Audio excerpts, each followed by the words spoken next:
के सागर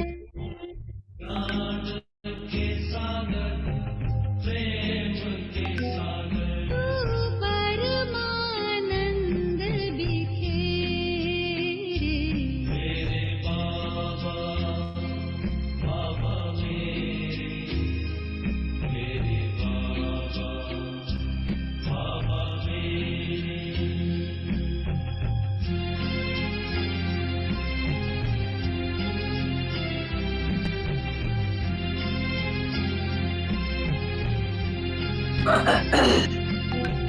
सबके हो प्यारे, सबसे हो न्यारे। सबके हो प्यारे, सबसे हो न्यारे। सबके हो प्यारे, सबसे हो न्यारे। सबके हो प्यारे, सबसे हो न्यारे। प्राणों के प्राण मेरे बाबा, बाबा मेरे बाबा, बाबा मेरे।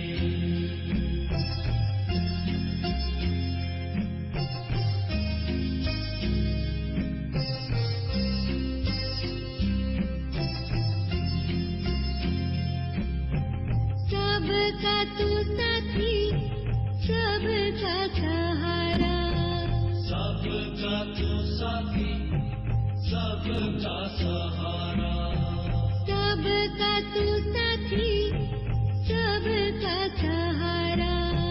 सबका तू साथी, सबका सहारा। सब आसरे हैं तेरे बाबा, बाबा मेरे बाबा, बाबा मेरे।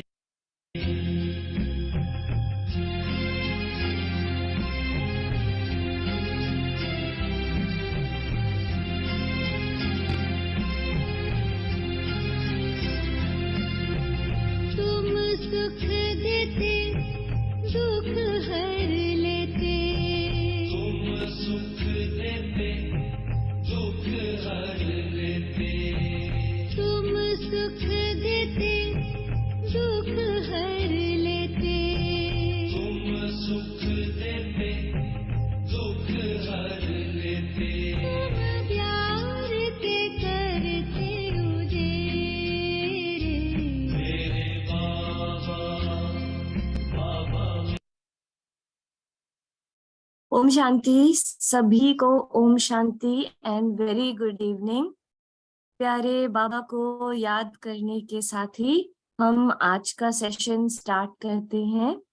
सो we would like to welcome our guest speaker for today, जो कि डॉक्टर सीपी भारद्वाज है उनका नाम, और ये बाय प्रोफेशन ट्रेनर है, मोटिवेटर है और एक काउंसलर है। साथ ही साथ ये सीईओ एंड फाउंडर हैं। इनका अपना इंस्टीट्यूट है जिसका की नाम है लक्ष्य स्किल्स एंड मैनेजमेंट डेवलपमेंट। जैसे कि आप स्क्रीन पे देख रहे हैं, यहाँ पे एक स्लाइड है जहाँ पीएचडी इन ह्यूमन बिहेवियर के बारे में कुछ इंफॉर्मेशन दिया हुआ है, जिसके बारे में डिटेल्स हमको खुद भाई जी बताएंगे। तो भाई जी, ओवर टू यू। और आपको जो भी इंफॉर्मेशन शेयर करनी हो आप मुझे बोल दीजिएगा तो मैं नेक्स्ट कर दूंगी। Thank you. ओम शांति। मेरी आवाज पहुंच रही है? हाँ जी, हाँ जी। सबसे पहले तो मैं बाबा ने आज हमें जो सेवा करने का अवसर दिया है उसके लिए बाबा का शुक्रिया अदा करना चाहता हूं। और आप सब मीठे बच्चे आज की मुरली के मुताबिक हम सब दानी बनने के लिए आए हैं। हम पहले बाबा से लेंगे और फिर सबको कल्याणकारी बनाने के लिए सबको अपना अपना क्षमता के हिसाब से, गुणों के हिसाब से, वाणी के हिसाब से, शक्तियों के हिसाब से हम सभी को देंगे। आज का सेशन बहुत ही अच्छा होने वाला है, क्योंकि बाबा की मुरली में आज यही कहा गया है कि जो भी कुछ करना है उसके लिए बहुत ज्यादा समय इंतजार करने की जरूरत नहीं है, उसको तुरंत कर डालिए आज और अभी इसी समय। जो आप संकल्प करते हैं उस संकल्पों को यदि ज्यादा दिन लगाएंगे तो वो संकल्प आधारहीन हो जाएंगे। तो मैं आज का सेशन शुरू करने से पहले आप सभी को बधाई देता हूं जो इस कार्यक्रम के आयोजक हैं। बाबा करने वाले हैं, हम सब निमित्त मात्र हैं। मैं दीदी से आग्रह करूंगा कि नेक्स्ट स्लाइड पे लेकर के जाएं।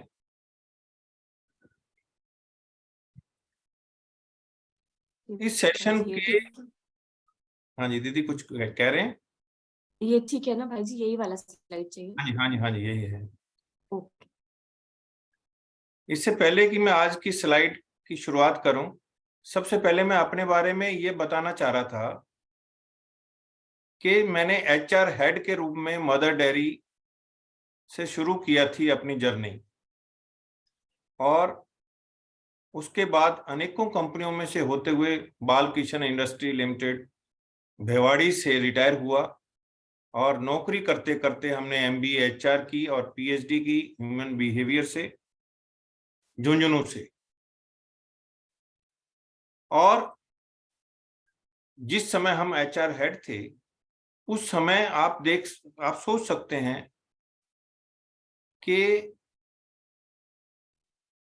किसी भी कंपनी में भिन्न भिन्न परंपरा, संस्कृति, संस्कार से कंपनियों में आते हैं, और उन सबको अलाइन करना, एकजुट करना और एक टारगेट के साथ आगे बढ़ना, ये कार्य करना होता है, तभी कोई कंपनी आगे बढ़ती है।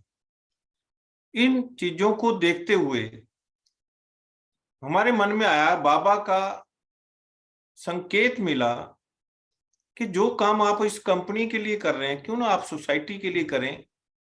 आज हर आदमी पीड़ित है, रोजगार को लेकर के सुख शांति की दौड़ में लगा हुआ है और दूसरों की मदद मांग रहा है, लेकिन हम दे नहीं पा रहे एक दूसरे को। यही दुख का कारण है।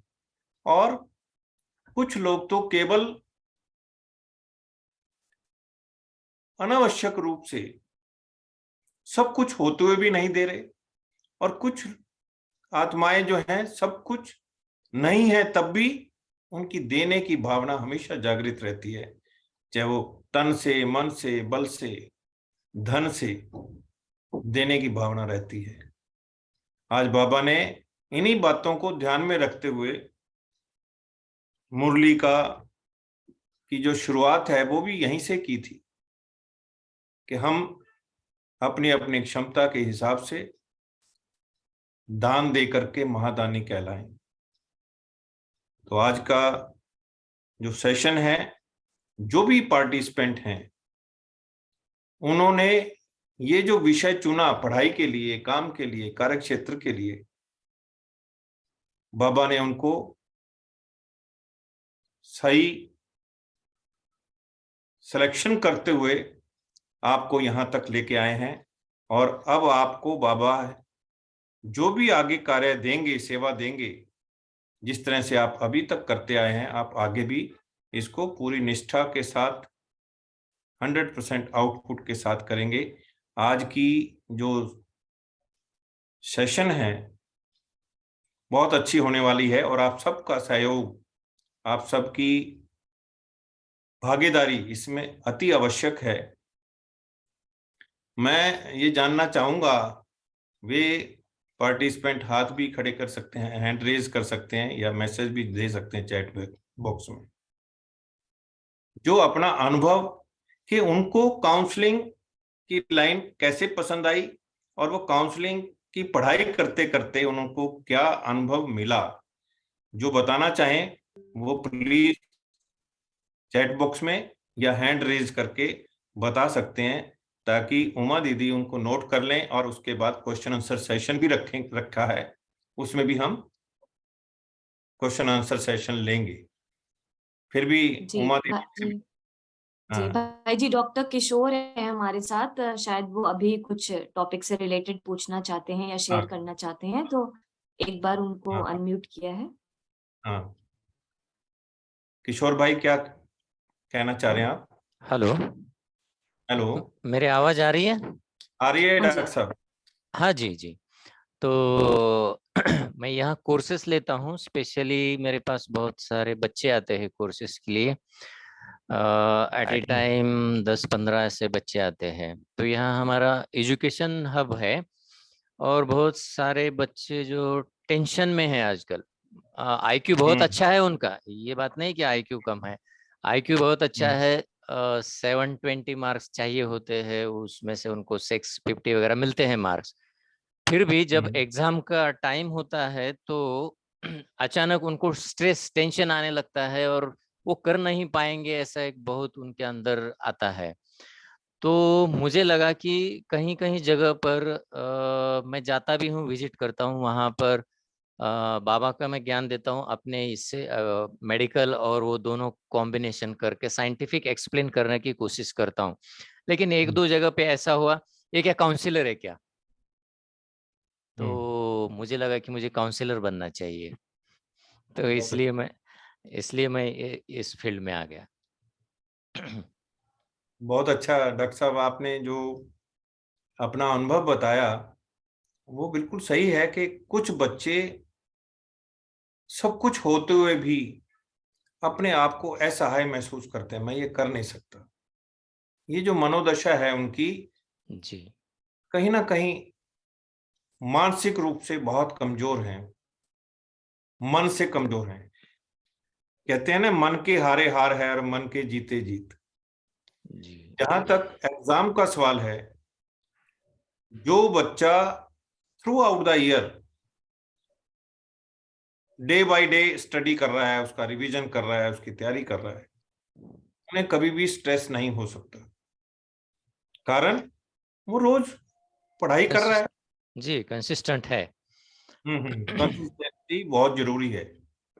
कुछ लोग क्या करते हैं, जैसे डॉक्टरी भाषा में कहा जाता है कि 1 किलो सेब खाने की बजाय 1 सेब रोज खाएं, वो ज्यादा अच्छा जी जी। है ना। कंसिस्टेंसी बनी रहनी चाहिए। आपने देखा होगा कछुए और उसकी खरगोश की कहानी में कि खरगोश दौड़ा, उसने देखा बहुत गैप हो गया, अब आराम कर लो। वो जो आराम है उसके लिए हानिकारक है। उससे तो कछुआ अच्छा है, लगातार चल तो रहा है ना, एक्टिवनेस बनी रहती है, और वो एक्टिवनेस ही कभी भी स्ट्रेस नहीं आने देती। जिन लोगों ने तैयारी की है थॉरली, उनके लिए एग्जाम कभी भी आ जाए, किसी भी समय आ जाए, वो हमेशा तैयार रहते हैं। कहा जाता है कि तूफान आने से पहले जो लोग तैयारी करके रखते हैं, उन्हें तूफान कुछ भी बिगाड़ नहीं सकता उनका। और कोई भी व्यक्ति जिसने तैयारी की हुई है, वो कभी भी स्ट्रेस में नहीं आएगा। तूफान क्या, तूफान से और बड़ी चीज भी आ जाए तब भी नहीं, बाबा उसके साथ हैं। अक्सर आपने देखा होगा, यदि एक छोटी सी मैं स्टोरी सुनाना चाह रहा हूं आपको इसी टॉपिक पे। एक बार प्रदर्शनी लगाई गई स्कूल। उस प्रदर्शनी में बहुत सारे चित्र रखे हुए थे, लेकिन एक चित्र जूरी ने, जो जजेस थे, सिलेक्ट किया, जिस चित्र में लिखा था कि बाहर तूफान आ रहा है, आंधी मी भूकंप, बाढ़ आ रही है, बिजली कड़क रही है। उस चित्र को जजेस ने सिलेक्ट किया नंबर 1 के लिए। तो जिन लोगों ने और भी चित्र बनाए थे, उन्होंने ऑब्जेक्शन किया कि इस चित्र में तो कुछ भी नहीं है ऐसा जो सिलेक्ट किया जा सके। तो जूरी ने कहा कि आप इसमें क्या क्या देख रहे हैं। उन्होंने कहा जी इसमें तो सारी चीज नेगेटिव ही है, पॉजिटिव तो इसमें है ही नहीं। उन्होंने कहा नहीं, इस चित्र में आप देखिए एक खिड़की का दृश्य दिखाया गया है और खिड़की में एक बच्चा मुस्कुरा रहा है। कहता जी इसका क्या मतलब?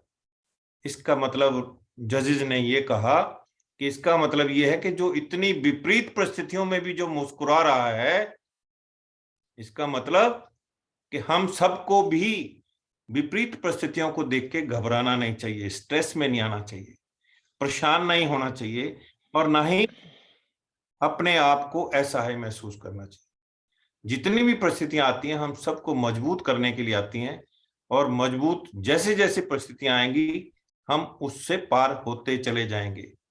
कहते हैं ना कि बाबा हमारे साथ है तो डरने की क्या बात है। तो मैं डॉक्टर किशोर जी से उम्मीद करता हूं कि शायद आपका जो सवाल का जवाब है इस कहानी के माध्यम से मिल गया होगा। जी जी आगे बढ़ें। जी। तो सबसे पहले तो हम सबके मन में ये क्वेश्चन रहता है कि व्हाट इज काउंसलिंग। आप बता पाएंगे डॉक्टर साहब काउंसलिंग कहते किसे हैं? कोई और बताना चाहे?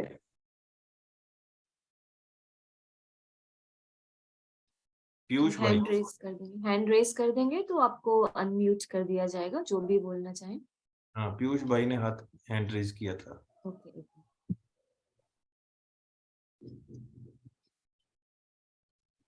क्या प्रश्न है? आप क्या क्या कहना चाहेंगे? काउंसलिंग क्या है?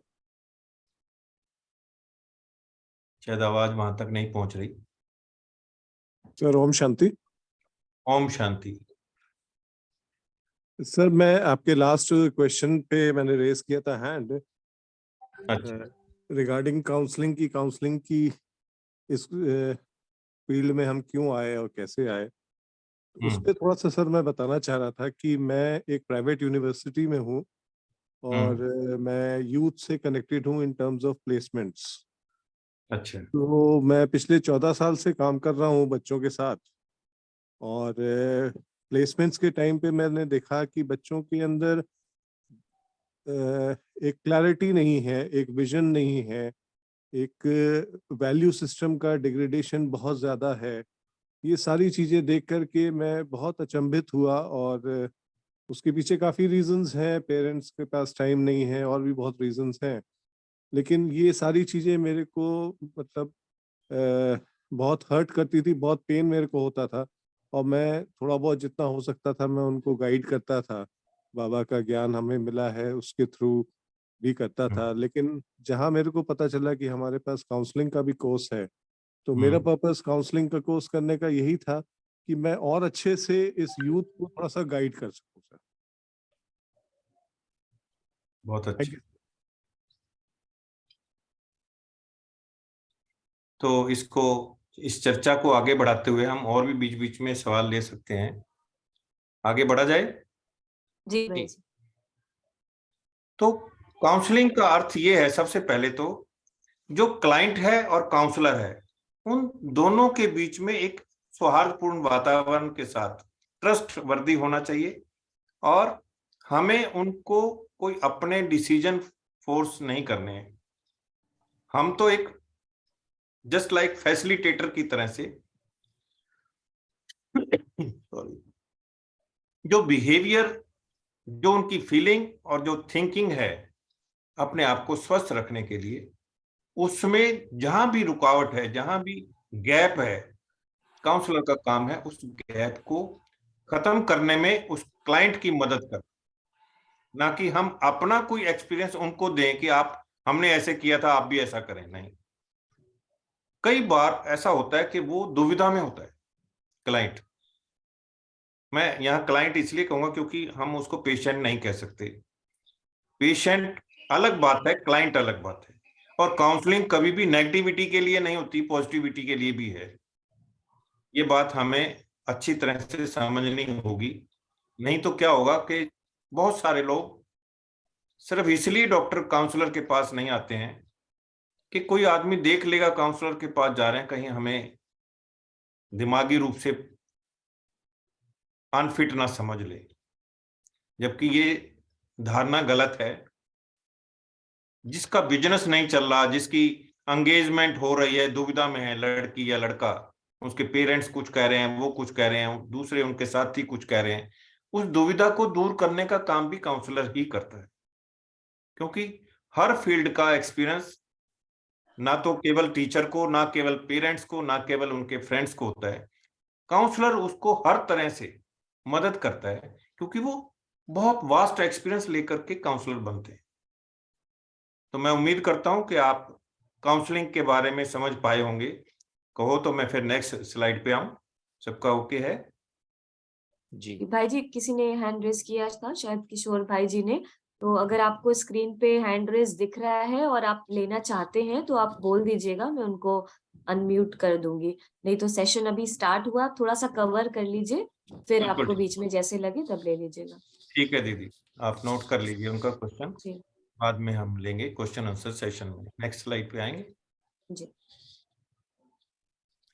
अब काउंसलिंग स्किल्स का जहां तक सवाल है, जब तक काउंसलर जो है क्लाइंट के साथ ट्रस्ट क्रिएट नहीं करेगा, तब तक वो आपकी बात सुनने को तैयार नहीं हुआ। और ट्रस्ट क्रिएट कब होगा? जब आप उसको कहने का मौका देंगे, और केवल कहने का मौका नहीं देंगे, बल्कि उसकी बात भी बहुत धैर्यपूर्वक सुननी होगी, बिना किसी किंतु परंतु के। बीच में ना तो हम उसको रोकेंगे, ना हम अपना कोई आइडिया देंगे उनको। और जो वो कह रहे हैं, हाँ, उसको समझने के लिए बहुत बारीकी से, कहाँ वो सही कह रहे हैं, कहाँ वो बीच में रुक रहे हैं, कहाँ वो लाइन बदल रहे हैं, इस सब चीजों को आप ऑब्जर्व तो कर सकते हैं।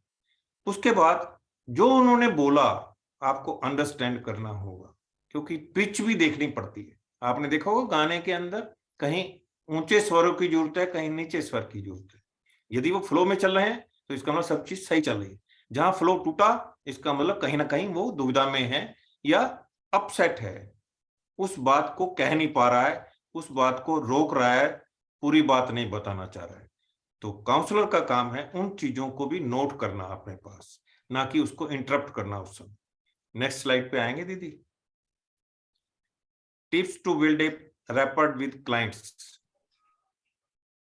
अब आप देखिए, पेशेंट क्लाइंट जब आया आपके पास, हमेशा याद रखिए कि आपको केवल प्रोफेशनली नहीं उनको डील करना, आपको पर्सनल रिलेशन भी बनाने पड़ते हैं। Personal interest with the client, उन्हें लगना चाहिए कि ये मेरे अपने हैं और मेरी हर प्रॉब्लम को सुनना चाहते हैं, समझना चाहते हैं और उसका सॉल्यूशन भी निकाल रहे हैं। Number 1, establishing and maintaining A positive relationship with client. जब तक हम पॉजिटिव रिलेशन नहीं बनाएंगे क्लाइंट के साथ, क्लाइंट का ट्रस्ट हमारे पे बनेगा नहीं। और जब पॉजिटिव रिलेशन बन जाएंगे, तभी हम ट्रस्ट रूपी बीजारोपण कर पाएंगे और उनकी बात को समझ पाएंगे। दीदी नेक्स्ट स्लाइड पे आएंगे।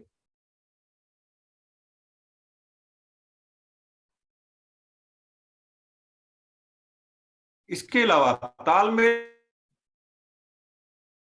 बनाने के लिए हमें अपना ड्रेस सेंस भी ठीक रखना होगा, क्योंकि ड्रेस सेंस बहुत कुछ बोलता है। क्लाइंट केवल और केवल आपके अनुभव और क्वालिफिकेशन को नहीं देखते हैं, वो आपकी अपीयरेंस भी देखते हैं। और उसके अलावा आपका कम्युनिकेशन पे कितनी पकड़ है। अब कई बार हम उसको यदि नाम से पुकारें तो उन्हें बहुत अच्छा लगेगा, अपनापन दिखाई देता है, और नाम भी रिस्पेक्टफुली। फिर दोनों के गोल, दोनों की ग्राउंड कहीं ना कहीं सिमिलर हो तो और भी अच्छा है। मान लीजिए वो भी उसी स्टेट का है, वो भी उसी स्टेट का है, उसने भी एमबीए की, उसने भी एमबीए की, उसने भी किसी यूनिवर्सिटी से की, उसने भी उसी यूनिवर्सिटी से की, तो ऐसे एक दूसरे के साथ कॉमन ग्राउंड बनते हैं, तो रिलेशन बनने में और ज्यादा मदद होती है। फिर क्रिएट शेयर्ड एक्सपीरियंस। हमें अनुभव जो है उनके भी लेने हैं और हमने भी देने हैं, लेकिन उन दोनों के अंदर कहीं ना कहीं सिमिलरिटी लानी है। बी एम्पैथेटिक, उसे लगे कि मेरे साथ हो रही है। Mirror and match mannerism, speech appropriately, एक दूसरे के साथ तालमेल ऐसा हो जो उचित भी हो और सही समय पर भी हो। दीदी से आग्रह करूंगा कि नेक्स्ट स्लाइड लेके आए।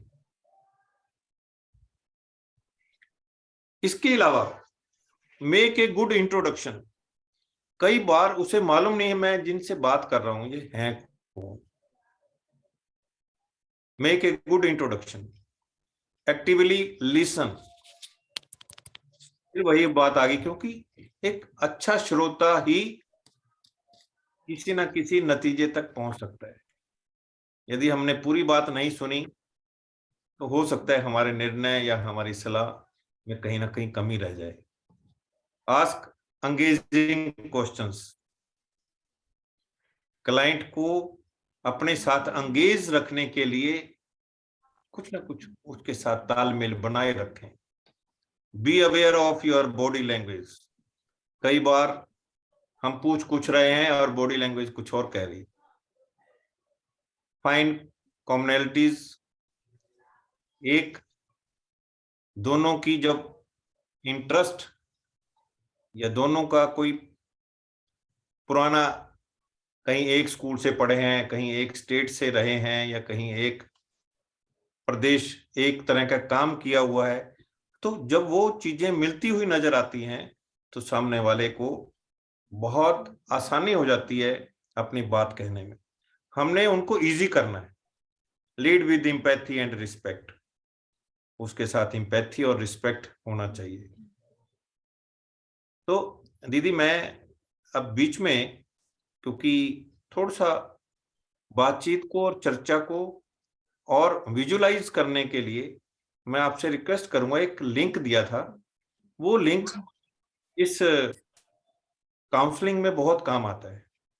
अक्सर लोग सोचते हैं कि हम सामने वाले पीड़ित को, सामने से आए हुए क्लाइंट्स को एकदम से कैसे समझें, इमेज ना बनाएं। इस लिंक में आप देखेंगे कि किस तरह से उसने विपरीत परिस्थितियों में उसको अपने हिसाब से काउंसलिंग की। प्लीज इसको स्टार्ट करवाएं।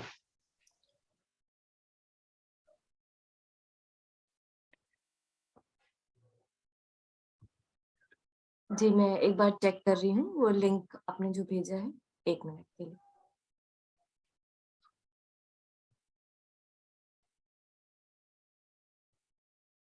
जब तक दीदी इसको लिंक को कर रही हैं, मैं आप सबसे एक अनुरोध और करूंगा कि कभी भी किसी को पहले से प्रीजुडाइज माइंड नहीं होना चाहिए कि इस प्रदेश के लोग, इस जाति के लोग या इस एरिया के लोग बहुत ज्यादा दबंग हैं, या बहुत ज्यादा अड़ियल हैं, या बहुत ज्यादा पढ़े लिखे नहीं हैं, या बहुत ज्यादा अनपढ़ हैं। जो भी धारणा है वो धारणा पहले से नहीं होनी चाहिए। जब तक क्लाइंट को कहने का मौका ना मिले हम पहले से डिसाइड ना करें। दीदी जब आपका लिंक चलने लग जाए तो बता देना। भाई जी ये मूवी से लिंक है क्या कोई? हाँ जी, ओके ओके ठीक ठीक। ये MBBS मुन्ना भाई से है। हाँ जी और एक मिनट आगे। बहुत छोटा किया है। हमारे एक नंबर का रोतलू है, कोई साला उसको झप्पी क्यों नहीं देता? झप्पी? बोले तो कस के गले लगाने का। अपुन की माँ उसको जादू की झप्पी बोलती है। सब टेंशन खलास। रुक जा, दिखता नहीं गीला है, एक जाएगी तो अभी दूसरी आएगी। 25 टाइम झाड़ू मारो तो भी कम है। हम इंसान है कि मशीन? कितना टाइम साफ करेगा? मैं मरता रहूंगा दिन भर, झाड़ू मारता रहूंगा। सब जगह से जाएंगे, दूसरी जगह से नहीं जा सकते। अरे उधर मत चलो, अभी साफ किया है। सॉरी। क्या सॉरी? तुम तो सॉरी बोल के निकल जाएगा। सबका क्रिकेट अपन को सुनना पड़ेगा। सुनेगा? 20 साल से तो सुनता है। काका, नाम क्या है तुम्हारा? क्यों? कंप्लेन करने का है? मकसूद नाम है मेरा, जाओ करो। नहीं, कंप्लेन नहीं करने का, थैंक यू बोलने का। सच्ची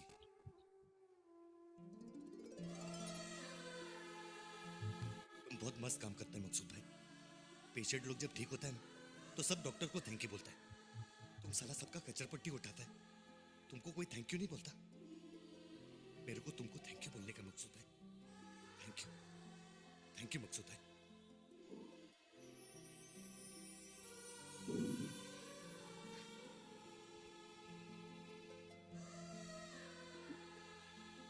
चल बस, लायक है क्या? काम करने दे। जा।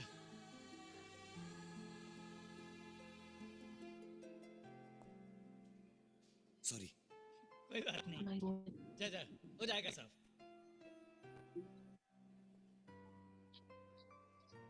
बस दे दी। पिंकी को बोलना अपने बाप को एक जादू की झप्पी दे। मस्के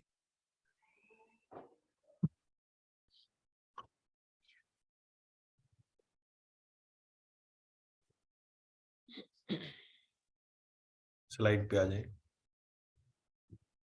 ठीक है जी, 1 मिनट।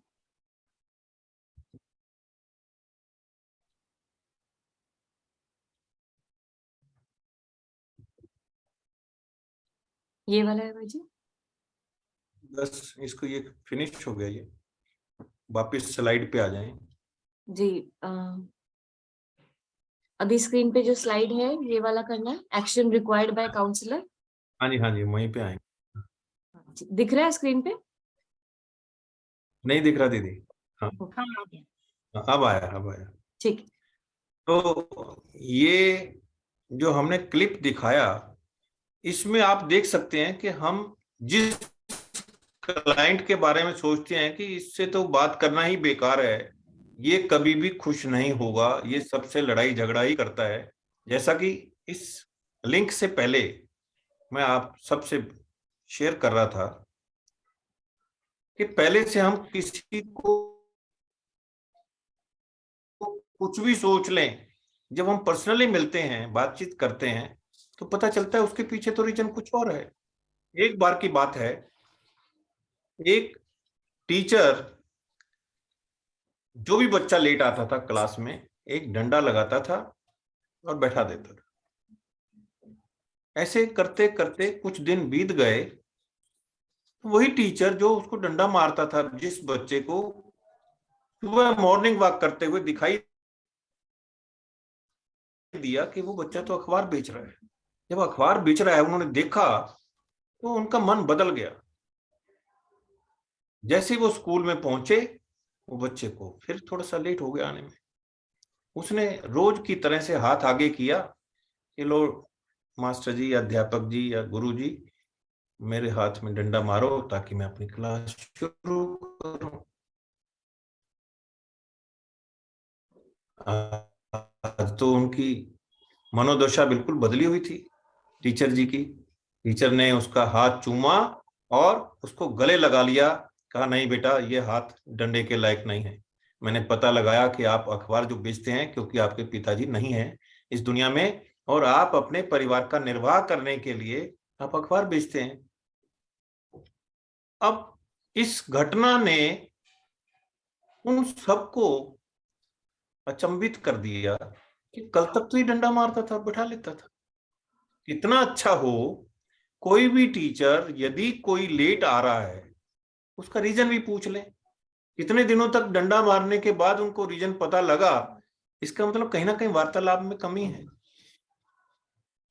जिस प्रकार से अभी आपने इस क्लिप में देखा कि वो जो सफाई कर्मचारी है उसको कोई उसकी नजरों से देख ही नहीं रहा, जिसको ह्यूमन वैल्यूज बोलते हैं, ह्यूमन वैल्यूज।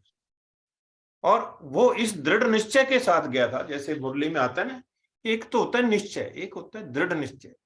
संकल्प करके जब चलते हैं कि मुझे तो ये काम करना ही करना है, 100% आउटपुट देनी है, बाबा ने सेवा कही है तो मैं करके ही आऊंगा, तो इसके अंदर जो आत्म बल है उसका कोई मुकाबला नहीं है, उसका कोई कंपैरिजन नहीं है। सफाई कर्मचारी से उसने एक लाइन यदि आपने गौर से सुनी हो, ये कहा सब लोग डॉक्टर का धन्यवाद करते हैं, नर्सिस का भी कर देते हैं, रिसेप्शनिस्ट का भी कर देते हैं, लेकिन कितने लोग करते हैं सफाई कर्मचारी का? यदि सफाई ना हो तो क्या वो हॉस्पिटल अच्छा बन सकता है? क्या वहां के मरीज जल्दी ठीक हो सकते हैं? नहीं। तो जब तक हम मानवीय मूल्यों को ध्यान में रखते हुए हर उस शख्स का, हर उस क्रिएटर का, बाबा मुरली में क्या कहते हैं, मुझे तूने दाता बहुत कुछ दिया, उनका गीत है, मुझे तूने दाता बहुत कुछ दिया है, तेरा शुक्रिया है। यदि हम लिस्ट बनाने लगे, सुबह से शाम हो जाएगी, वो लिस्ट खत्म नहीं होगी। जिन जिन लोगों के सहयोग से आज हम, चाहे वो विद्यार्थी है, चाहे वो नौकरी वाला है, चाहे वो बिजनेसमैन है, और चाहे वो गृहिणी है, चाहे वो सफाई वाला है, चाहे वो सिक्योरिटी वाला है, चाहे वो माली है, क्या कभी आपने कल्पना की कि जो सिक्योरिटी गार्ड, जो सफाई वाला, जो माली आपको नमस्ते कर रहा है, हम लोग उसकी नमस्ते स्वीकार करते हैं? बहुत कम। चिकू, क्यों? हाँ जी,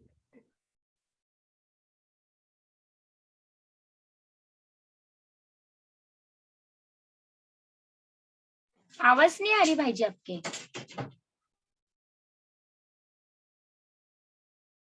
सॉरी, एक बार अनम्यूट सॉरी सॉरी।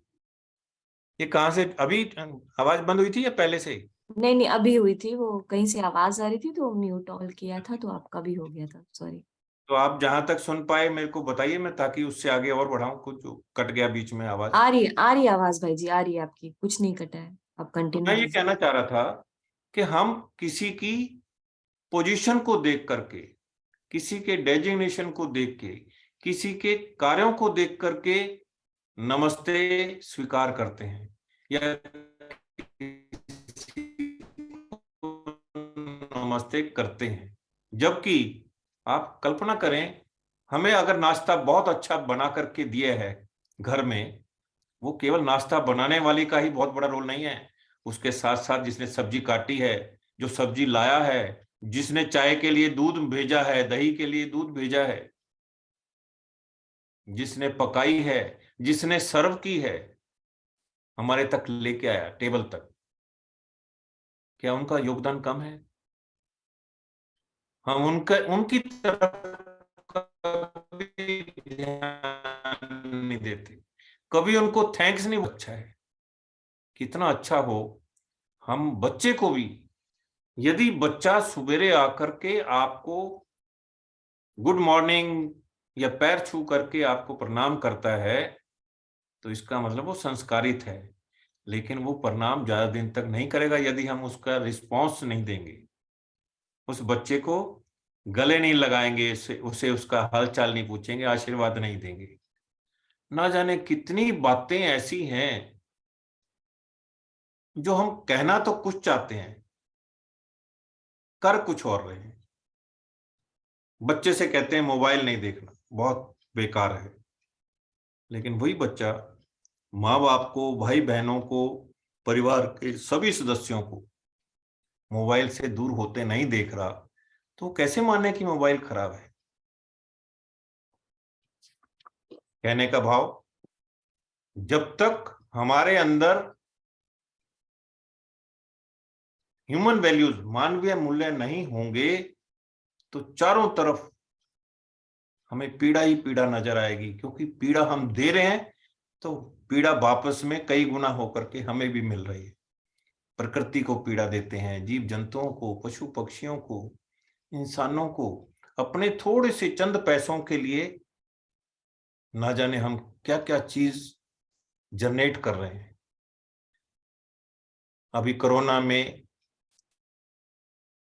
वही लोग अपने आप को सरवाइव कर पाए जिन्होंने तूफान आने से पहले की तैयारी कर रखी थी। इतने लोग तो केवल डर और अपने आप को इनसिक्योर फील करते हुए या तो बीमार रहने लगे या फिर इस दुनिया को ही छोड़ के चले गए। तो मैं फिर उसी चर्चा पे ही आ रहा हूं कि हम काउंसलर होने के नाते क्या एक्शन चाहिए, क्योंकि काउंसलर भी भगवान से कम नहीं है। बाबा ने अगर हमें काउंसलर चुना, काउंसलर बनाया या काउंसलर तक लेके आया है, तो हमारे मानवीय मूल्य बहुत ज्यादा हैं बजाय और दूसरे प्रोफेशन के। तो क्विक एक्शन में आता है कि यदि किसी ने आपको, किसी भी क्लाइंट ने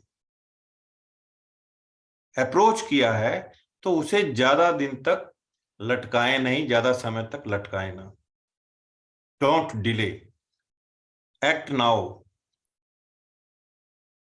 तुरंत उस पे कार्रवाई होनी चाहिए। हरी इन, कॉल नाउ। मान लीजिए कोई क्लाइंट आपसे कहता है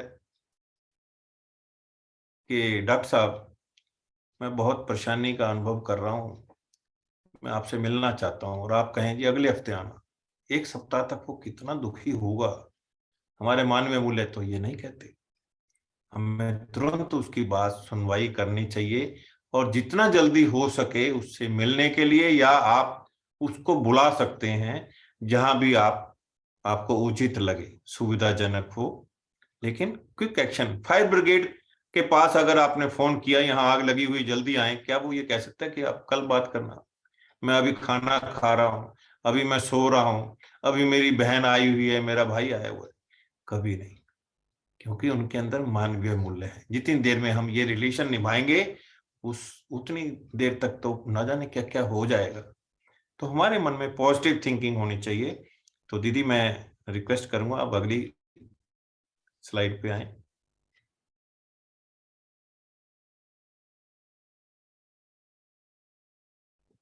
दीदी, मेरी आवाज जा रही है? हाँ जी, हाँ जी, आ गई ना। तो ये ये है जो, next। हाँ यही है? एक दीदी और है, इससे पहले चेक की नहीं, ये हो गया, ठीक है, वही है, मेंटेनिंग ए बार। तो नेक्स्ट स्लाइड ये कहती है कि हमें उनको फ्रेंडली एटमॉस्फेयर देते हुए वार्मली वेलकम करना है। एक बार की बात है, हमारे पास एक काउंसलिंग के लिए क्लाइंट आए। उन्होंने कहा कि मैं जिससे लाया हूं दिखवाने के लिए, वो डॉक्टर के नाम से उनको फोबिया है, वो आने के लिए तैयार नहीं है, और आप कैसे हमारी मदद कर सकते हैं? मैंने उनसे ये कहा कि भाई साहब, आप उन्हें ये ना कहें कि हम आपको दिखवाने आए हैं। आप उनसे ये कहिए कि यहाँ मेरे मित्र हैं, हम मिलने आ रहे हैं, तो आपको भी मिलवाएंगे। तो हमने एक ड्रामा किया, जैसे बाबा मुरली में बोलते हैं ना कि ड्रामा है ये सब। हमने ड्रामा किया। उस अटेंडेंट को ये कहा कि आप हमें एज ए अननोन पर्सन नहीं मिलेंगे। उनका नाम जान लिया मैंने, उन्होंने मेरा जान लिया।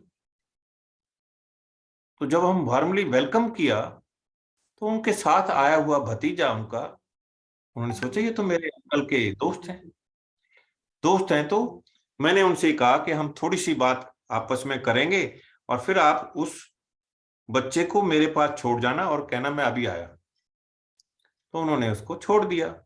हम बातचीत करते करते उनको वहां पर ले आए जहां उसने सारी बात खोल के रख दी। जब खोल के रखी, तो उसे सॉल्यूशन भी मिलने लगा। तो उसका जो अंकल थे, उन्होंने कहा बेटा चलें? कहता नहीं अंकल, आप थोड़ी देर बैठिए बाहर, मुझे डॉक्टर साहब से कुछ बात करनी है। कहने का मतलब कि जरूरी नहीं है कि हम डॉक्टर बन के ही उसकी काउंसलिंग करें। कई बार हमें ड्रामा भी करना पड़ता है। कारण कुछ लोग फोबिया है उनको काउंसलर के नाम से, या वो ये कहते हैं मैं तो ठीक हूं, मुझे काउंसलर से मिलने की जरूरत क्या।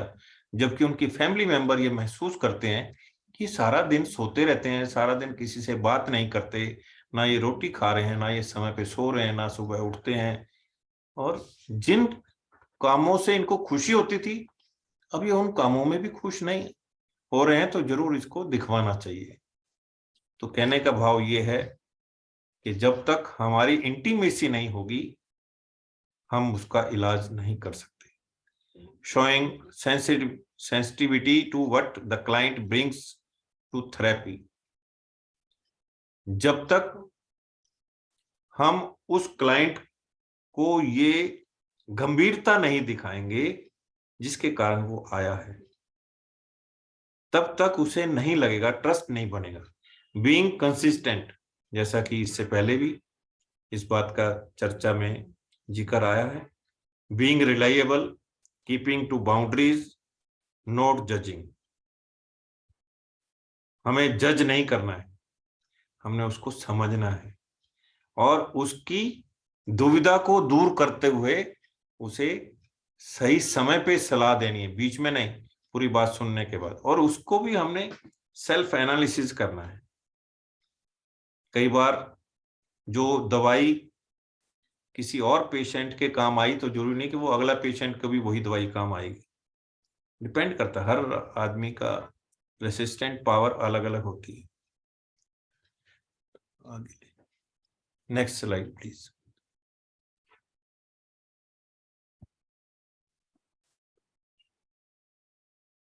तो इसके अलावा जिस प्रकार से आपने काउंसलिंग के बारे में जाना, काउंसलिंग क्या है, काउंसलिंग कैसे की जा सकती है, और क्लिप के द्वारा देखा कि जिनको कोई भी पसंद नहीं कर रहा या जो किसी से भी बात नहीं करना चाह रहा, हर व्यक्ति से इरिटेशन हो रही है उसको, क्योंकि उसका काम सफर कर रहा है। हम उसके काम के सफर को ना देखते हुए हम अपनी सुविधा के लिए जहां उसने पोछा लगाया है, जहां उसने सफाई की है, वहीं पे अगर कूड़ा बार बार बिखेर रहे हैं तो गुस्सा आना तो निश्चित है। 1000 आदमी जिस एरिया में रह रहे हैं या काम करने आते हैं, 2-2 कागज भी डालें तो 2000 हो गए, तो वो सफाई वाला कब, कितने समय के बाद वो सफाई कर पाएगा? गुस्सा तो आना स्वाभाविक है। क्यों नहीं हम उस सफाई वाले के लिए ये सोचते कि हम कुछ डस्टबिन लगा दें और डस्टबिन लगा करके हम उसे उसके काम को सहूलियत पैदा कर सकते हैं। फिर भाई जी चैट में मैसेज आया है बीके जुटान भाई जी का, कुछ उन्होंने अपने व्यूज शेयर किए हैं। स्क्रीन पे मैसेज है, आप पढ़ सकते हैं या मैं रीड आउट कर देती हूँ। हाँ, भाई जी कहते हैं, हाँ भाई जी कहते हैं कि I felt mental pressure and frustration etcetera. Being educated person we can feel it, we can be mentally ill. Then I realised making others mentally healthy, self-dependent, happy, right thinker, etc. is the highest service. जुटान भाई जी आप कुछ बोलना चाहेंगे तो मैं आपको unmute कर देती हूँ।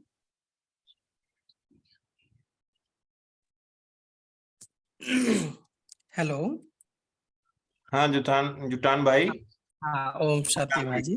ओम शांति। जो पहले क्वेश्चन पूछा था कैसे इस मतलब काउंसलिंग फील्ड में आया, तो यही मेरा अनुभव था। मैंने कुछ सफर किया था तो मुझे लगा एजुकेटेड पर्सन होके भी ऐसे हो सकता है, तो डॉक्टर तो नहीं बन पाएंगे लेकिन मन को ठीक करने के लिए कुछ तो पढ़ाई करके कुछ तो समझ सकते, तो इंटरेस्ट आ गया। और पहले से ऐसा था कि कैसे हर किसी को हैप्पी रख सकते हैं, क्रिटिकल एनालिसिस करके हर थॉट्स को ये अच्छा कैसे राइट थिंकर बन के और इमोशनल स्टेबल बन के रह पाते।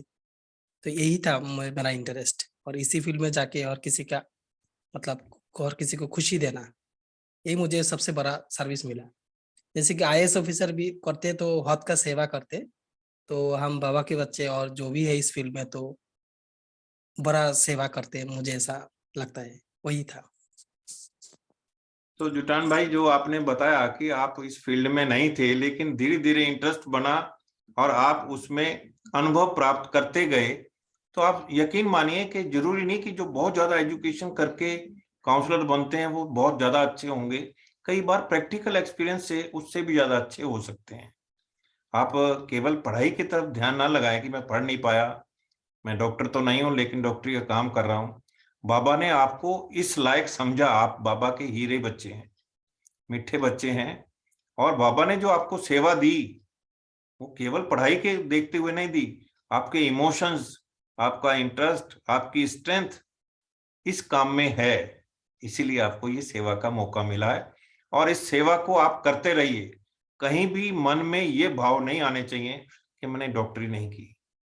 हर वो आदमी डॉक्टर है जो मनोदशा को समझ सकता है, पढ़ सकता है और उसका सहयोग कर सकता है और उसे कहीं ना कहीं किसी ना किसी रूप में मदद कर सकता है। आज ही मुरली में आपने देखा होगा 3 तरह की सेवाएं हैं, मन से, वाणी से, कर्म से। सुनी होगी ना मुरली आज आपने?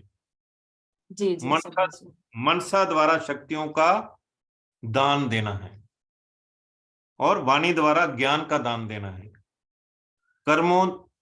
कर्मों के द्वारा गुणों का दान देना है। तो आपको बाबा ने दानी बनाया है तो आप दान दीजिए, खुल के दीजिए। जितना सहयोग करेंगे उतना अनुभव आएगा।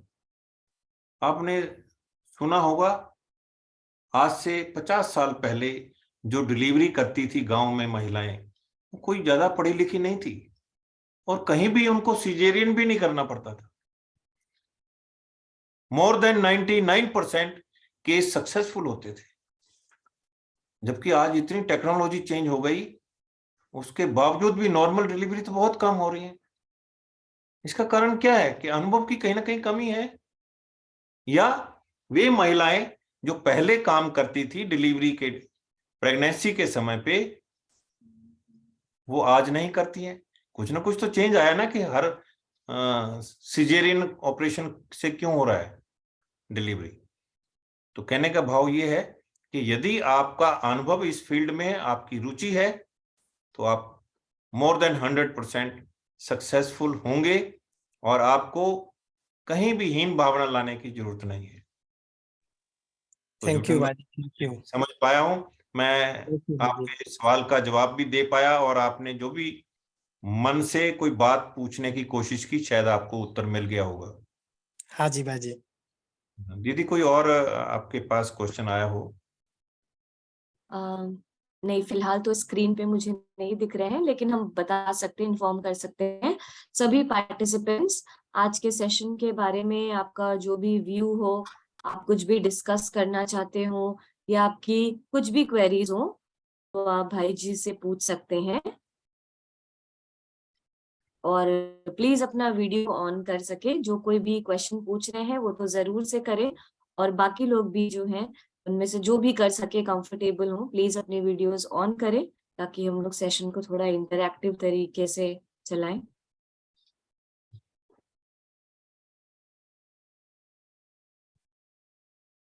ओके,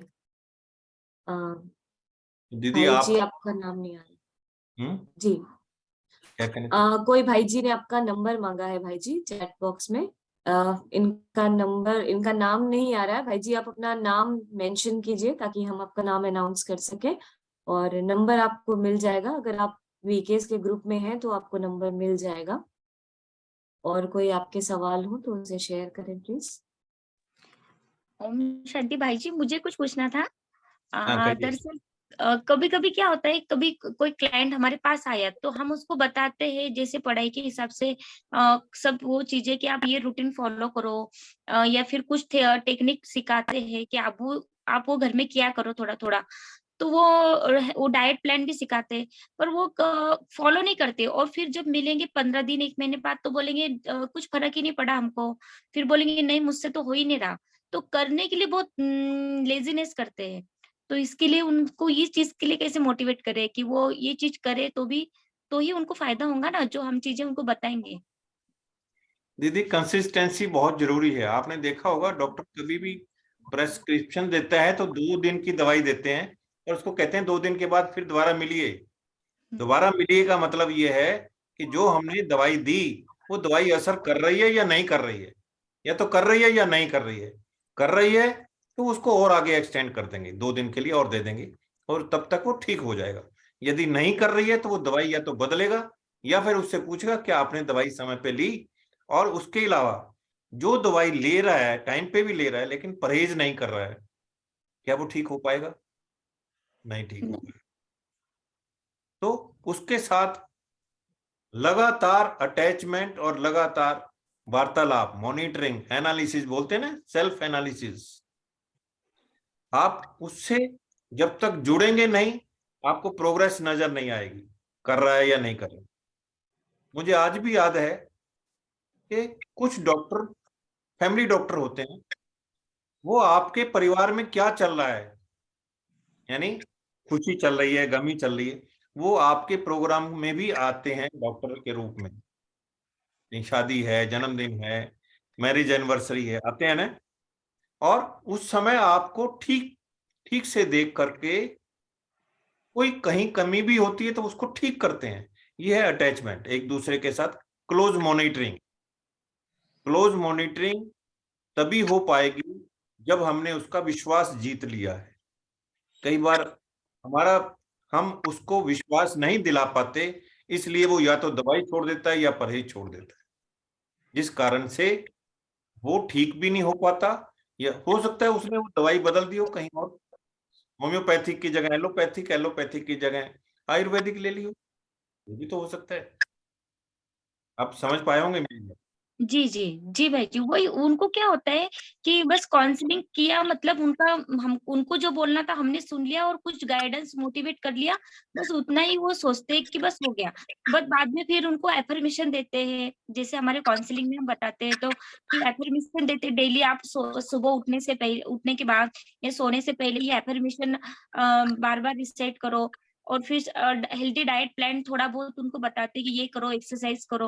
तो वो लोग उस चीज़ के लिए रेगुलर फॉर्म में नहीं करते, फिर बोलते हैं कि अरे मैं तो भूल गया, मैंने किया ही नहीं। तो फिर इसलिए उनको तो इफ़ेक्ट भी कहाँ से ज़्यादा उसका काउंसलिंग का ज़्यादा इफ़ेक्ट नहीं होगा ना ये चीज़ से। दीदी, मैं माफी चाहता हूँ ये बोलने के लिए कि माफी चाहता हूँ सारे मेंबर्स को। मैंने ये बोलता आपकी आवाज नहीं आ रही बसंत भाई। नेटवर्क शायद प्रॉब्लम कर रहा है बसंत भाई, आपका नेटवर्क चेक कीजिए। आरती दीदी की बात बीच में रह गई थी। आरती दीदी आप कुछ बोल रहे थे बीच में, बसंत भाई बोल रहे थे। जी भाई जी, इतना ही था कि मतलब जो हम उनको बताते कि ये चीज आप करा करो, और जैसे बाबा हमको बोलते कि गॉड टू लेटर, तो बाबा को पत्र लिखो, तो ऐसे तो आप नहीं भगवान को पत्र लिख सकते, तो कुछ अपने मन का लिखा करो रोज। तो ये लोग करते नहीं है और फिर बोलते हैं कि इफेक्ट नहीं पड़ता, तो ऐसे क्लाइंट को कैसे हैंडल करें? दीदी, मेरा एक क्लाइंट था। मैंने क्या किया कि मैंने उसको मेरी तरफ से, अगर आज उसको सलाह दे देते हैं तो 1-2 दिन के बाद आप उसको फोन कीजिए कि भाई जी, आपने मैंने जो प्रैक्टिस बताया था आपको कर रहे हैं, नहीं कर रहे तो आपको बोलिए। देखिए, ये एक मेडिसिन डोज की तरह है, अगर आप नहीं करेंगे तो आप नहीं सुधरेंगे। आप मेडिसिन कभी स्किप करते हो, उसको समझाइए। वो नहीं करते हैं ना, इसलिए अफर्मेशन और विजुअलाइजेशन जो टेक्निक है आप उसको स्किप मत कीजिए। और आप उसको आपकी तरफ से उसको फोन कीजिए, उसको 1-2 दिन के बाद फोन कीजिए, उसको बोलिए कि आप जो अफर्मेशन लिखा है वो अगर नहीं करता है तो उसको बोल के अफर्मेशन लिखकर मुझे व्हाट्सएप में भेजिए। तो हमको ऐसा करना पड़ता है क्योंकि वो लोग नहीं समझते, शायद उनका वो विश्वास नहीं होता है कि हम ये करने से ठीक हो जाऊंगा, नहीं हो जाऊंगा, वो विश्वास नहीं होता है। आज भी कुछ लोगों का ऐसे विश्वास नहीं होता है दीदी, इसलिए हम हमारी तरफ से उसको मॉनिटर करेंगे और उसको व्हाट्सएप में जो जो हमने प्रैक्टिस करने के लिए दिया था उसको बोलेंगे कि आप लिखकर भेजिए, जैसे अफर्मेशन उस लिखकर भेज सकते हैं। अगर आपको टाइम होगा तो आप उसको 2 मिनट 5 मिनट विजुअलाइजेशन भी कर सकते हैं। ऐसे दीदी, ऐसे ही करना पड़ता है, शायद मैंने ऐसे करता हूँ। थैंक यू बसंत भाई जी। हम कोशिश करेंगे कि जो भी क्वेरीज आ रही हैं उनको हम पहले स्पीकर भाई जी से उसका जवाब सुनेंगे, फिर जिनको भी बोलना है वो अपना हैंड रेज करेंगे, फिर उनको अनम्यूट किया जाएगा। सॉरी दीदी, सॉरी। कोई बात, कोई बात। हाँ तो दीदी और आप किसी को बोलिए भाई। आप ले लीजिए, पहले औरों से सवाल ले लीजिए, फिर आपसे बात नहीं, फिलहाल कुछ नहीं है भाई जी, आप बोलिए, आप इसके ऊपर कंटिन्यू कीजिए। कुछ नहीं है। तो मैं ये जानना चाह रहा था कि देखिए, जरूरी नहीं है कि पहली बार में ही हमारे 100% रिजल्ट आए। कई बार पेशेंट के साथ घरेलू संबंध भी बनाने पड़ते हैं। घरेलू संबंध से मतलब उसके मनोदशा को समझना पड़ता है, क्यों नहीं ले पा रहा। आज से कुछ समय पहले की बात है कि एक पेशेंट, उसके अटेंडेंट दवाई वाली दुकान पे गए, उन्होंने पर्ची दी तो वो दवाई थी 212 रुपए की, लेकिन उसके पास थे केवल 95 रुपीज। उसने कहा भाई 212 रुपए की दवाई है, वो नहीं दे पाऊंगा। बोले मेरे माता जी मर जाएंगे यदि ये दवाई नहीं होती तो उसने वो दवाई नहीं दी और उसकी माताजी चल बसी। कुछ समय के पश्चात उसका बिजनेस, जो केमिस्ट ने मना किया था, उसका बिजनेस बिल्कुल ठप हो गया और खाना भी उसको नसीब नहीं हो रहा था। एक दिन उसके साथ भी यही दशा हुई कि वो इतना बीमार हो गया कि वो दवाई के लिए पर्ची लेके गया कि इंजेक्शन दे दीजिए। केमिस्ट ने उसको नहीं दिया तो उसको अपनी बात याद आई कि देखो मैंने भी कभी इसको मना किया था। कई बार जैसी दृष्टि वैसी सृष्टि, हम जैसा सोचते हैं वैसा ही बनते चले जाते हैं। जो पेशेंट ये चाहते हैं कि हम बिल्कुल ठीक हों, लेकिन वो ना तो परहेज करते, ना वो दवाई लेते और कैजुअल वे में लेते हैं।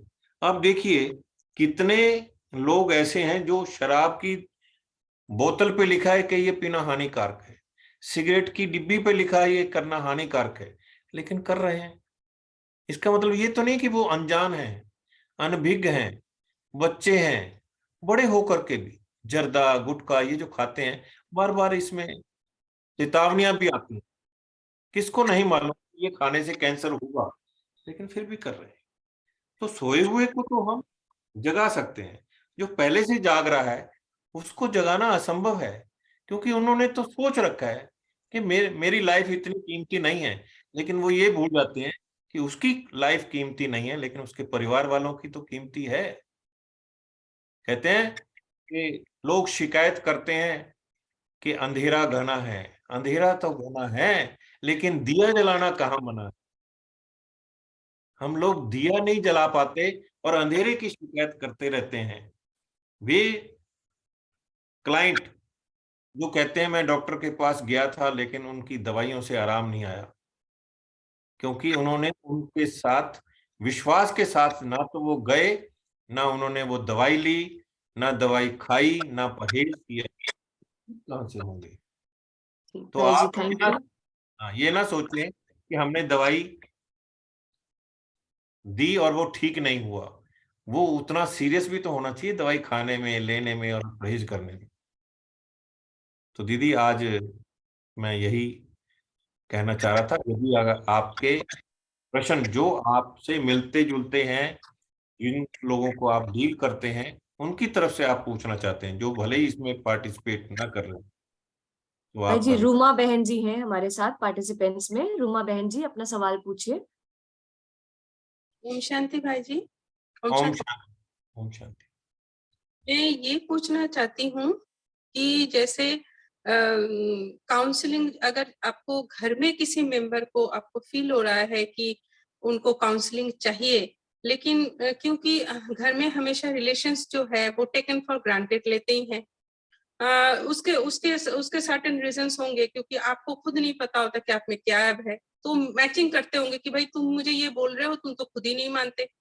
तो एक डिस्ट्रस्ट वाला माहौल होता है। लेकिन जब वो चलते चलते आपको पता है कि इतने सालों से आप उस बंदे को देख रहे हो और वो धीरे धीरे सिर्फ काउंसलिंग नहीं, उसको ट्रीटमेंट की नौबत तक आ गई, लेकिन वो ट्रस्ट ना ही आपके बात सुनेंगे, ना ही वो किसी काउंसलर के पास जाना चाहता है। तो उस टाइम पे हम क्या करें, क्योंकि वो हमारी इंटीमेट रिश्ते हैं।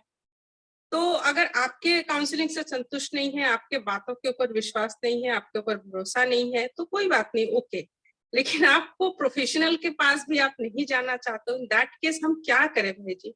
क्योंकि बाबा ने भी कहा है कि आपको चैरिटी बिगिंस एट होम। आपको तो घर पे पहला देखना पड़ेगा, फिर आप समाज में जाएंगे। तो इस डिलेमा को हम कैसे सुंदर तरीके से हैंडल कर सकते हैं? दीदी कई बार आपने देखा होगा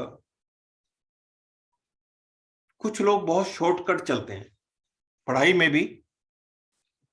वन डे सीरीज आती थी, आज जो बहुत 50 साल पहले के लोग हैं उन्होंने देखा होगा, सुना होगा।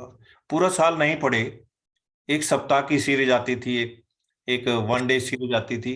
सिलेक्टेड क्वेश्चन है, उसमें से याद करके अगर 2-3 क्वेश्चन भी आ गए वो पेपर दिया, पास हो गए।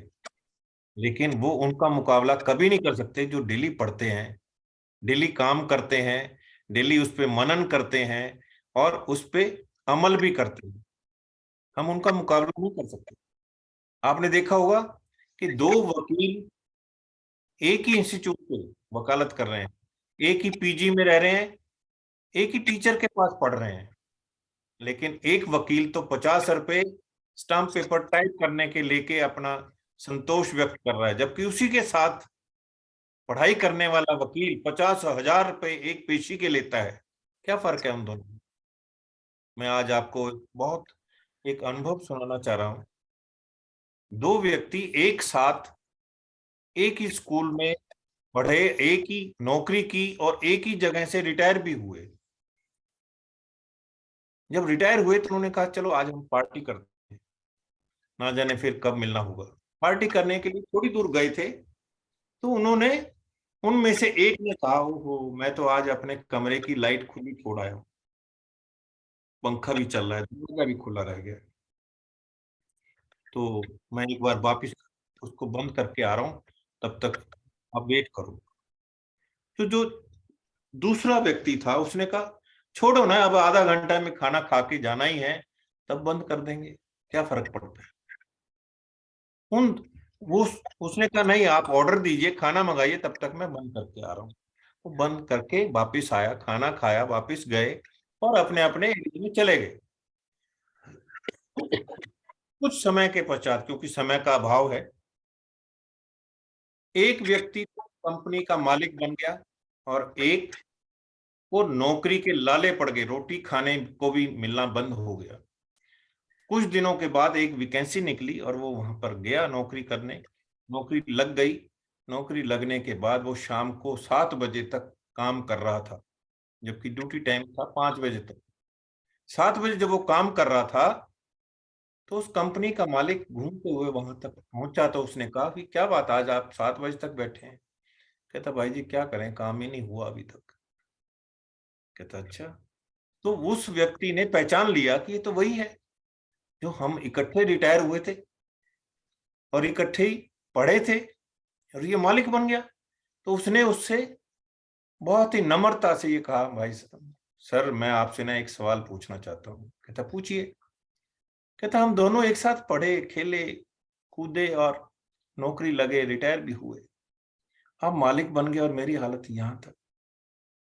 कहता मैं तो उस दिन भी मालिक था जिस दिन मैं लाइट बंद करने गया था, दरवाजा बंद करने गया था, पंखा बंद करने गया था, और मैं आज भी मालिक हूं।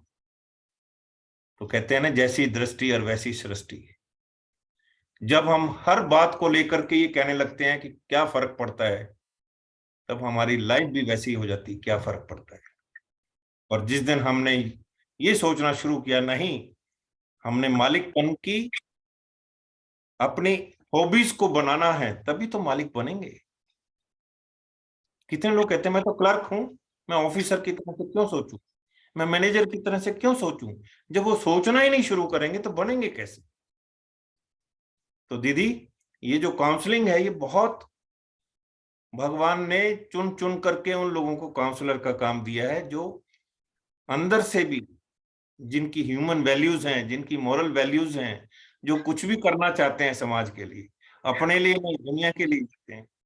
एक वो गीत के बोल हैं, अपने लिए जिए तो क्या जिए, ए दिल तो जी जमाने के लिए। तो कोई और क्वेश्चन हो दीदी? जी भाई जी, डॉक्टर किशोर भाई जी का सवाल है, ये आखिरी सवाल लेंगे, फिर आप मेडिटेशन करा सकते हैं। कहिए किशोर भाई। ओम शांति। अच्छा ओम शांति भाई जी। ओम शांति किशोर भाई। हाँ ये क्लासेस हर दिन होने चाहिए, अभी कब होंगे अभी नेक्स्ट? देखिए ये तो बाबा ने पहले से निर्धारित किया हुआ है, जिस दिन भी बाबा की सेवा लिखी होगी उस दिन से होनी शुरू हो जाएगी। नहीं लेकिन हमको तो अभी काउंसलिंग कब कर, एक्साइटेड हो गया हूँ मैं काउंसलिंग करने के लिए। क्योंकि मैंने अभी जैसे बोला कि मैं कोर्सेस लेता हूँ और आपने बहुत सारी इम्पोर्टेंट बातें अभी बताई है। पेशेंट के नजदीक, पेशेंट नहीं बोलेंगे, अभी क्लाइंट बोलेंगे, पेशेंट दिमाग में, डॉक्टर रहने की वजह से दिमाग में पेशेंट चलता है। तो ये जो क्लाइंट्स रहते हैं, जैसे आपने बोला कि नहीं परसों देखेंगे, कल देखेंगे, ये नहीं चलेगा, अभी के अभी। और बहुत सारा मैं अनुभव जो आप बताए ना अभी तक जितना बताए वो पूरा मैं अनुभव करता हूँ अपने प्रैक्टिस में। पेशेंट्स को भी मैं कंपलसरी करता हूँ, ये बहुत प्यार से कंपलसरी करता हूँ कि बाबा का आपका एक 7 दिन का कोर्स करना पड़ेगा, आपको साइकोथेरेपी बहुत अच्छे मिलती है उसमें। तो मुझे अभी ऐसा महसूस हुआ इस आपके ये पूरे सेशन से कि मुझे बहुत जल्दी जल्दी सीखना है। तो ये अभी बाबा का भी इंतजार करने के मूड में नहीं हूँ जल्दी जल्दी इसलिए सीखना है कि बहुत 2008 से लेता हूँ मैं कोर्सेस, उतना सीरियस नहीं था। यानी कि आने वाले जो क्लाइंट्स थे उतने ज़्यादा सीरियस नहीं थे, लेकिन अभी बहुत सीरियस आ रहे हैं क्लाइंट्स। 2016 से मैं अनुभव करता हूँ। एक एग्जांपल बताना चाहूँगा। एक पेशेंट आया मेरे पास, नहीं पेशेंट नहीं, क्लाइंट आया मेरे पास, और क्लिनिक में बैठा था मैं और जस्ट डोर ओपन ही था। शाम का यानी कि 4 बजे का समय था, कोई पेशेंट नहीं आने वाला था। 6 बजे के बाद क्लिनिक रहता है। आया और मुझे सीधा बोलता है मुझे कुछ हो रहा है। मैं बोला आइए बैठिए, आपका नाम, आप डॉक्टर हो ना, दुरुस्त करने के लिए बैठे हो ना, नाम से क्या लेना देना है आपसे, मुझे अब भी क्या भी दुरुस्त करो। अब मैं समझ गया ये थोड़ा अलग केस है। तो वहाँ मीटिंग में मैंने उनको मैं बोला यहाँ आप लेट जाइए और एक मेडिटेशन लेंगे। तो मेडिटेशन में आत्मिक स्थिति तक उसको ले गया और वो सो गया। सो गया यानी कि वो आवाज आ रही थी उसको, वो क्या बोलते हैं उसको, स्नोरिंग स्नोरिंग। मैं बोला अभी इसको सोने दो। फिर आधा घंटे के बाद वो उठा और मैं क्लिनिक में ही बैठा था। फिर आया अंदर, मुझे बहुत अच्छा लग रहा है सर। मैंने बोला आपका नाम, सॉरी सर सॉरी मैंने आपको बहुत उल्टा सीधा बोल दिया है, मेरा नाम ऐसा ऐसा हुआ है। मैंने बोला क्या हुआ था? तो ऐसा ऐसा मेरा एक कलीग है और उसने मुझे ऐसा कुछ बोल दिया कि मेरा जो गुस्सा है वो पूरा सिर तक चढ़ गया। तो मैं बोला आप यहाँ कैसे आए? बोले, आपने बहुत सारे बोर्ड लगाए ना यहाँ, मुझे पता था कि आप ही मुझे दुरुस्त कर सकते हैं। तो ऐसे पेशेंट्स बहुत आ रहे हैं। पहले तो हाँ कोर्स लेना है, लेंगे, हाँ चलो अपॉइंटमेंट देंगे, अभी अपॉइंटमेंट भी लेने के लिए तैयार नहीं है, अभी के अभी ले लो कोर्स, ऐसा हो रहा है। तो मुझे ये महसूस हो रहा है कोर्स तो जैसे साइंटिफिक बहुत सारा राजू को मैं साइंटिफिक इसमें एंगल में बिठा दिया है, लेकिन मुझे ये महसूस हो रहा है कि काउंसलिंग इज इम्पोर्टेंट। तो अगर आप अभी जैसे वो पेशेंट है ना, वैसा मैं भी आपका क्या बोलेंगे, बाबा का ऐसा बच्चा हूँ कि जल्दी जल्दी मुझे चाहिए सब कुछ।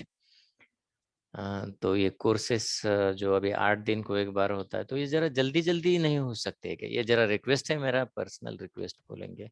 ये दीदी से सवाल है, एक्चुअली मैं आपसे बोल रहा हूँ।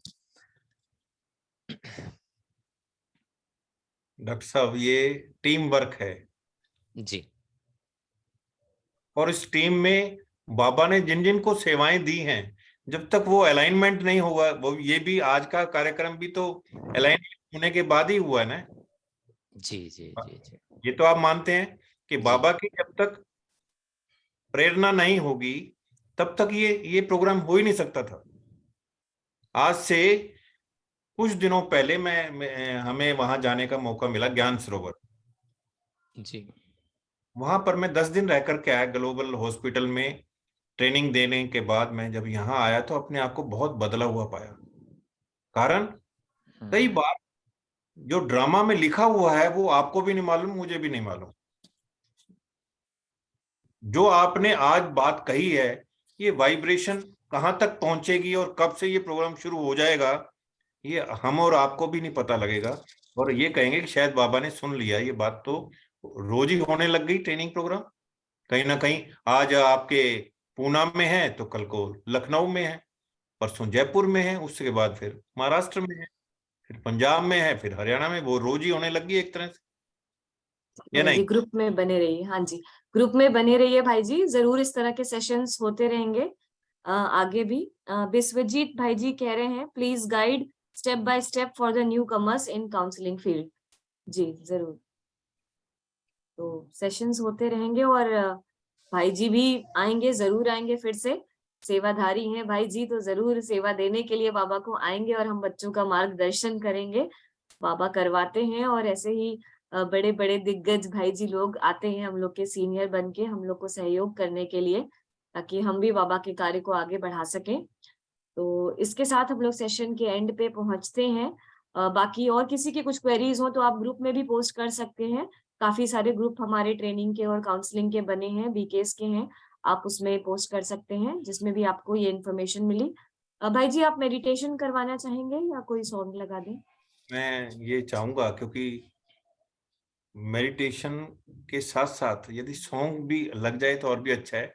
मेडिटेशन में तो आप सभी करते ही हैं, तो मैं उम्मीद करूंगा कि आपके पास अगर ये सॉन्ग हो, ये मत कहो खुदा से मेरी मुश्किलें बड़ी हैं, जी मैं ये सर्च कर लेती हूँ।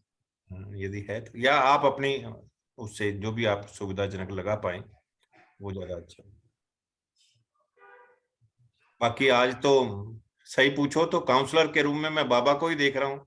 हम बाबा के मीठे बच्चे हैं, और काउंसलर, वो जब काउंसलर हैं तो हम सब क्लाइंट जो हैं, धीरे धीरे हम भी मास्टर काउंसलर बनने वाले हैं। और उन सभी जो अभी नए बच्चे आए हैं काउंसलिंग लाइन में, उन सबको हम शुभकामनाएं और बाबा की तरफ से आशीर्वाद भी देते हैं और दुआएं भी देते हैं। और ईश्वर करते करें कि वो जल्दी से जल्दी अपने अपने फील्ड में कामयाब हों और बाबा के मीठे बच्चे बने रहें। कोई और लगा दीजिए दीदी, अगर वो नहीं मिल पा रहा।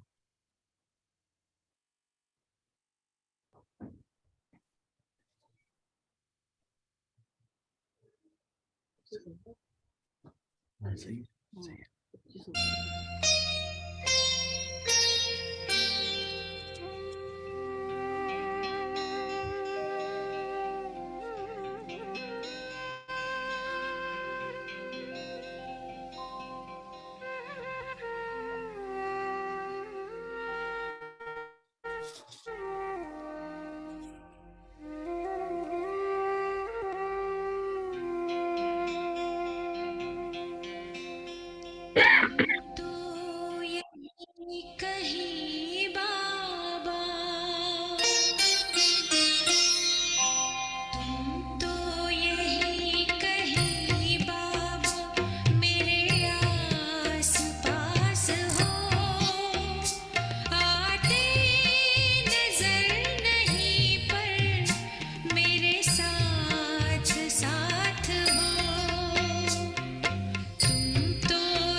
जी, थैंक यू भाई जी। सॉरी आपकी चॉइस का सॉन्ग तो नहीं बज पाया, कोई शायद बात नहीं, कोई स्क्रीन बात से नहीं। फॉरवर्ड हो गया था। पर बाबा की याद के साथ और भाई जी के इतने वैल्यूएबल टिप्स और कॉन्सेप्ट्स जो उन्होंने हमारे साथ आज शेयर किए, इन सभी यादों के साथ सभी पार्टिसिपेंट्स का शुक्रिया करते हुए हम आज के सेशन को यहीं विराम देंगे और जल्दी ही एक बार फिर से एक नए कॉन्सेप्ट काउंसलिंग की ट्रेनिंग के साथ हम लोग फिर से एक साथ मिलेंगे। सभी का शुक्रिया, भाई जी आपका शुक्रिया, बाबा का शुक्रिया। Thank you everyone for joining us. Good night, Om Shanti. Good night, Om Shanti.